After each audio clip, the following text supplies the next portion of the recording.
Everybody, going to go over an experimental feature I'm working on for the Lightmagic Studio. You've got your presets for your spot, light area, all that good stuff.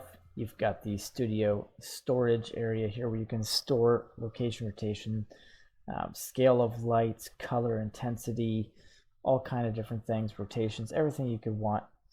And so now it'll say LM1. It's kind of hard to see because I'm using the 3.5.1, which doesn't have the slide option where you can slide the screen and the end panel stays where you can actually read it. But it's the least crashy, so it's one I'm using. So you'll see LM2. And now you have an append random lighting. So I'll just grab this little car here. I want to hit Alt D, and I'll actually just make an instance of that because this is geometry nodes based, so it's going to need some geometry to work with, and you could pretty much use anything. So I'll go ahead and click append, and what's going to happen now is that little car shell disappears. It is now tagged into geometry nodes, which I have built into the add-on directly, so you don't have to mess around with it. So first off, you'll notice distance value. You want to bring that up just a little bit, and the distance value is going to bring out some lights. Okay, now they're hard to see until you click on them, and so you got two lights here, and you'll be able to bring you got three lights technically. The other one's down over here because this is random. Like I said, it's very experimental, but it's super cool. So you can increase the light count or decrease it according to your needs. We just work with two lights for right now. Now I've got a random shift here, and what that'll do as I go around, it'll provide me with a lot of different lighting positions based on some random values. And you just bring up the lights a little bit. Now the distance is important. So I'm going to bring that up just a little bit so you're not, inside of the mesh and clipping. Now you've got some options here. You can switch collections because what's going to happen is you're going to have a point collection and an area light collection appended in. You can delete these if you want, or just disable them if you don't want to use them. So you'll be able to go down here and you'll see a geometry nodes called custom geo lights. You'll be able to switch the folders out for any lighting that you want with any intensities, any colors, whatever you want to do. Now Lightmagic will grab these lights as well, all these area lights, so you'll be able to get in here and manipulate them as well with that, and then put in positions.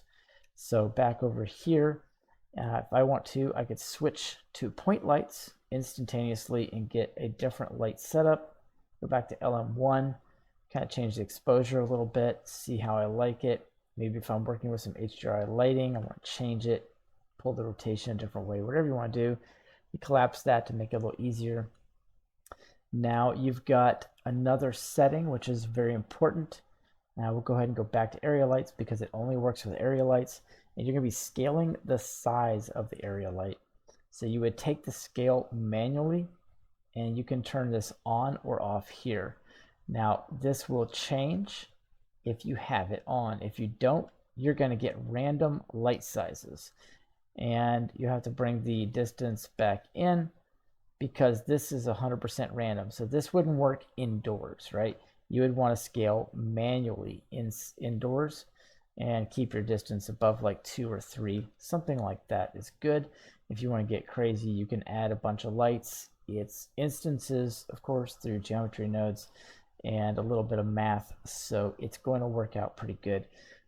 So now when you're manual, what you can do is you can come down here to the area manual scaling, and you can scale these and diffuse that light and create a different fall off effect by doing that. Now, these are all zeroed in on the z-axis to the object that we have. Okay, so what you'd want to do is leave it default the majority of the time, but if you don't want to do it that way, you can change the area direction. So I've got direction that you can kind of change up as you see fit. Like I said, you can change the collections as well. Now for the camera, pretty cool. Come back to LM1, You can now enter the camera position in, and I'll hit G, Y, Y, and kind of maybe move this up a little bit and enter that position in, and I can switch back and forth respectively to the different camera angles. If I want to hit G and Y and maybe move it over here a little bit because that's where I like it, then I can just add that again, just name it. Try to keep all your renaming over here in this data block. And so now you'll be able to switch between these.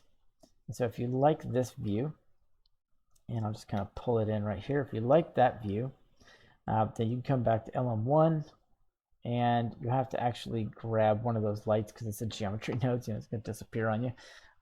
But from here, you can now do a random shift and come up with just an incredible number. So let's see, I'll grab area 2 and come back to LM1 and find area 2. And I can shift the light color on this one if I want and change that. And if I want, I can grab some of the other lights and start changing them as well and throw some green into the background. Maybe grab this one just to kind of show you what you can do. And now it gets pretty cool because if you wanted to, you could come through here now back to Light Magic 1, just basically grab any of those lights. Just grab one here. And now you can do a random shift on this, and the colors are going to randomize with a completely different pattern. And so it's just something you kind of have some fun with. Geometry nodes is pretty endless. And so you can switch the collection and get some really cool lighting.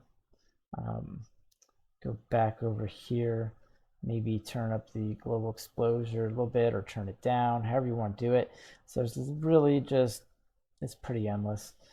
I'm going to have a lot of fun. I'm going to continue to build this thing out and add new features to it. And the more lights you have, the more randomization of those different colors, different intensities, different positions.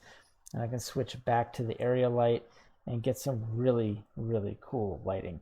So that's it, guys. The add-on's pretty loaded. It's got a lot of really good stuff in it. Select all your lights. I know these are not a good idea to put them all in one folder because, like I said, this is now pulling in these two collections. So if you use the experimental feature, don't shift that if you can help it. You got the caustics cast and receive for objects right here as well. You can add lights. That's been a little glitchy from time to time. I think it's just Blender 3.6, but you got all your lights listed here. You can go through all the point lights and everything else. And if by chance, let's go ahead and let's see, I'm not even going to save that. Let's say you just come in here and you pull up a light set. What's going to happen is you're probably going to end up seeing, just for now till I do something different with it, the lights, but they'll be selected. So just hit H to hide them. Okay. And then you can grab your light and start working with the distance and start working with the count. You can get kind of crazy with it. Careful if you go over like 50 or 60 lights. Some computers might crash, but I haven't had any problems because they are instances. And so then you can scale manually or not. If you don't scale manually, then you get what you get based on a minimum maximum. So you can shift that here. The minimum maximum can be shifted here to what you would expect to see.